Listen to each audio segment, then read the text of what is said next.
So, Colin, America wants to know, did someone kidnap the real Colin Cowherd? And if so, who the hell are you? I am a realist. I still think he's a remarkable talent, but we've got a dynasty, Golden State, and a rival to the dynasty, Houston. We have 25 good players under 25 years old. LeBron is still a dynamic player, but I don't believe this league is beholden to him because we have a player that I think in the last 15 years is the next Magic/LeBron, Ben Simmons. And Saturday I woke up and I cared where Ben Simmons was. I always woke up for a decade. When's LeBron playing? And I am more interested in watching Ben Simmons tomorrow night than LeBron tonight. And I can't explain it. It's a gut instinct. But I am fascinated by him, and I say that as somebody who loves LeBron. There's parts of your argument that I agree with. I don't think the league is dependent upon LeBron James, and particularly not the way that the league was dependent upon Michael Jordan. LeBron James, he may catch Michael as the GOAT, maybe, but he'll never catch Michael in terms of penetration and pervasiveness, in terms of popularity as a sports icon, the way that Michael Jordan and Tiger Woods. LeBron never became that kind of must-see TV as those two superstars. And so I think you're talking about Ben Simmons, but I think most of America, the guy that really is driving the NBA a bit more, to me, is Steph Curry. His style of play has overtaken the NBA. He's been leading in jersey sales for the last 3 or 4 years. He's kind of the man that kids are attracted to, and I think the Golden State dynasty is a bit more of an interesting narrative than where's LeBron going to play next. Go ahead, LeBron defender. That's what I'm saying. I've been doing shows all day. I don't know how I became the LeBron defender. I used to have to defend him in games, and now I'm defending him on television. Man, I think you guys couldn't be any more wrong. And I say this from a standpoint of like, yes, Ben is the next must-see guy, right? I think people want to see what he's going to do. But I dare someone to show me a stat line that he's going to have that's better than what LeBron has done at any point in time in his career. Let me ask you. You can't find a stat line where Magic compares to Michael. Yeah. But I thought there were a lot of times Magic was just as interesting as Michael. 100%. 100%. But you wanted to see how important he is? There are billboards going up by random fans in random cities begging LeBron to show up. That's another, we could just add that to another thing that's never been done, never been seen. Fans, everyone, come play in Philly, come play in LA, stay here in Cleveland. The impact that he has the minute he walks into a building, the minute he walks in, there are certain people that have that it factor. They have it. There's musicians that have it. There's actors that have it. And he is one of those athletes. And, you know, there are other ones. Kobe had it. MJ had it. Magic had it. The minute Magic walks into a building, all eyes are on Magic. And it's the same with Bron. And I think people, like you saw the stat line up there, he hadn't lost a first-round game in 20, he'd won 21 straight first-round games. Like, these are things that we have become numb to. Okay, what if he loses tonight, Chris? If he loses tonight and they lose this series, it shows that what I've been saying all year, he was great this year, but he's not the same LeBron he was 4 or 5 years ago because defensively, he can't impact the game. I'll give you this. For the first time since Derrick Rose got injured in 2011, if LeBron doesn't make the finals, there's a viable second option in the East, and that's Philadelphia. Anyone else in the East, we don't want to see. If it's Philadelphia in the finals, we'll be fine. Young team taking on a dynasty. Exactly. However, here's the ultimate question. Is there another player or storyline in the NBA right now that we can talk about all day, every day? Okay. No. LeBron dominates undisputed. He dominates first things first. He dominates the herd. I thought I dominated the herd. The other channel shows. We talk about LeBron constantly. There is not another player or storyline that we can do that with I agree with your point. In terms of studio debate shows, LeBron is king. But I think Michael Jordan and even Magic and Larry, far more important to the success of the NBA than LeBron James. And so I think there's like a studio debate show that LeBron, if he disappears, like that industry may just blow up. But with sports fans, I just don't think it matters that much. Because of the time, though? You needed Magic and Bird to revive the league. Jordan took it to another level. I want to ask you this. Even if Cleveland wins tonight, you've been saying this all year, they're a flawed team. They can't stop anybody. They dominate Toronto, and Toronto still scores 115 a game. If LeBron loses tonight, that series is over. Okay, I would never go there. I would never go there. You really think I would never go there. I can't say it. It's the Pacers. I'm from Indianapolis. I'm a Pacer fan. And look, man, the guy was down 3-1 to the Golden State dynasty. And you don't poke the bear. He can erupt at any time. But so I'm going to need 3-1 before I say it's over, or 3-0. Okay, so if that happens, I think the LeBron Magic fades pretty quick. We've got a dynasty and a rivalry and Simmons. Well, there's some good storylines out there. But you talk about the dynasty. Those guys are starting to break down. You look at Golden State. Now you have a bunch of those guys that have played in a lot of games, that have played in a lot of intense playoff series. Steph has been banged up. KD missed time. Clay missed time. They have tons of those dynasty windows. We talk about the Boston Celtics Big Three. They went to one final. They went to two finals and won one. The Detroit Pistons dynasty, they went to 5 straight conference finals, but only won one championship. So yes, they might have a dynasty, but those dynasties are short-lived.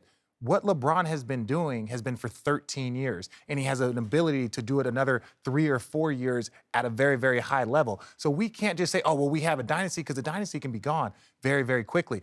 Oklahoma City, they had a dynasty set up. They had Russell. They had KD. But don't you guys feel like there's multiple storylines now? I do. Again, I just go back to we've seen high-impact NBA players. Magic, Larry, Michael had more impact on average sports fans than LeBron James. And I do think the league will be fine with Steph Curry and these other guys coming up behind him. Whitlock, you expect a crushing by the Cavs tonight? No, the question is, do I expect LeBron to crush the Pacers tonight? And no, I don't. Now, the Cavs may. I think, because LeBron could put up 50, but if he doesn't get some help, it's not going to happen. And so his supporting cast has to deliver for him. Somebody has to come along with it. You know, they had it with Kyrie Irving when they won a championship. He needs a number 2 and probably a number 3. So I just don't. I've seen LeBron with some help from his supporting cast, particularly in his prime, just destroy the Pacers, embarrass them. Good Pacer teams. I don't think he can do it single-handedly tonight. We think we've overvalued. Listen, the Lakers were better at the end of the year without Nance and Clarkson. The Jazz were better without Rodney Hood. We have overvalued these players. I don't think his supporting cast very good. Well, I think they are good. I just think with the scrutiny that is going to be put on them and the amount of time that they have to acclimate to the system, playing with LeBron, playing under with this amount of attention, it's difficult, and it's not for everyone, and it takes a little bit of time, which they don't have time. And you look at it, Kevin Love is in a new role. Kevin Love is now the number 2. Kevin Love is now in a position where it's like, hey, we need you to score no matter what. And Bron has situations that no one else has. He has to go out there, score 25, and make sure his number 2 gets good looks. Make sure everyone else around him gets good looks. He has to facilitate that entire offense. Kevin Durant doesn't have to do that. Steph Curry doesn't have to do that. He has another guy in Kevin Durant that can go make shots. James Harden doesn't have to do that because Chris Paul can go out there and facilitate. Chris Paul doesn't have to do that because James Harden can also go out there and facilitate and also score points. So he is one of the lone individuals, one of the lone superstars that has to go out there and do everything at all point in time for his team to be successful. And if they don't, it all falls on him. Look, I think LeBron will have a big game. I don't expect 50 or even 40. I'm thinking 36-ish, somewhere between 32 and 38, nearly a triple-double. His supporting cast, it's not awesome, but it's as good as Darren Collison, Domantas Sabonis, Miles Turner. I mean, what Indiana's got. Yeah. So they should be able to beat this Pacer team. And so I think they'll come out and win this game. I still expect them to win this series and the Eastern Conference. Richard said something that I want to follow up on in terms of the supporting cast handling this situation, the pressure of playing with LeBron and being the focus of all this conversation. Not everybody's built for it. No. And I'm wondering, I don't want to put you on the spot because I already know Chris's answer. I heard him this week. Ty Lue, can he handle it? Well, I think T. Lue can handle it. I think the amount of players, and again, this is a new situation. When you had the big three, Bron, Kyrie, and Kevin, and then you had a bunch of very, very good chess pieces. You had myself, you had Shump, you had JR, you had Channing Frye.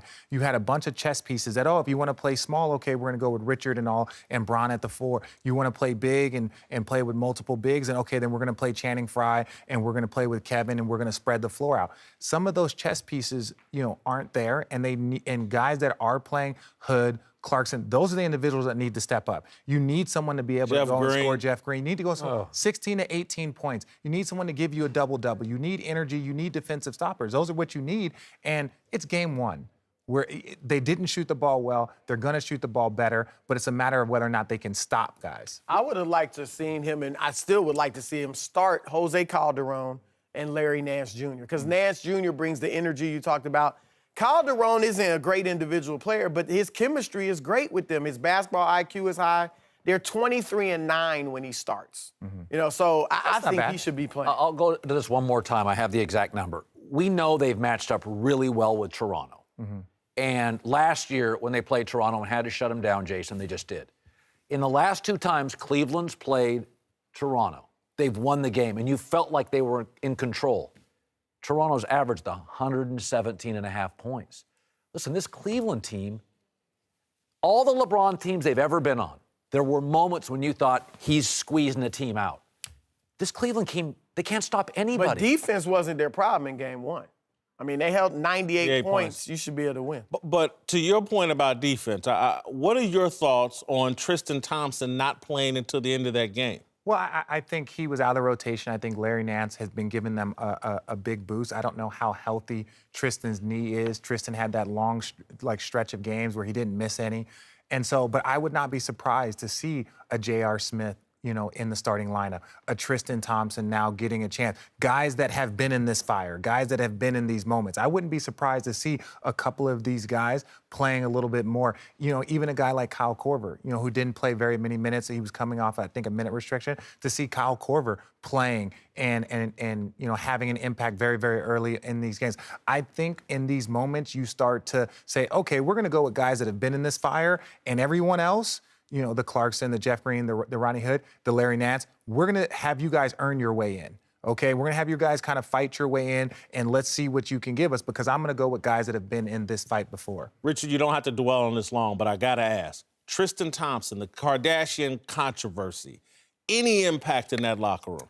No, I think everyone's too focused. If anything, you're all brothers. And when your brother makes a mistake or a family member makes a mistake, you support them. You don't just, I don't know who that person is. I think you look at, Aaron Hernandez situation and the Patriots, right? When there was that distraction that went on, the Patriots just went on about their business. Now, I understand he wasn't in the locker room, but look, Tristan just had a daughter, right? And anybody that's ever been in a relationship, it's like, look, we're going to focus on this child. And Tristan's a young kid. I don't know the full details of whatever happens, but I know as a brother and having 2 older brothers, if someone makes a mistake or if someone does something wrong, I'm not going to stand on a pedestal and I'm not going to just cast them away. I'm going to be like, look, we're in this with you. We'll support you, whatever you need. And sometimes you put a guy like that on the court, the distractions kind of, this is the best place for him. Put him out there on the court. Let him go, to have the Cleveland fans boo him when he first checks into the game, a city that he helped win a championship. That's tough. Going back to Kobe's situation that happened. Remember how great Kobe played when he was, under criticism for some things that had happened in his life, and he overcame them. And he played great because that was his refuge. That's how he got away.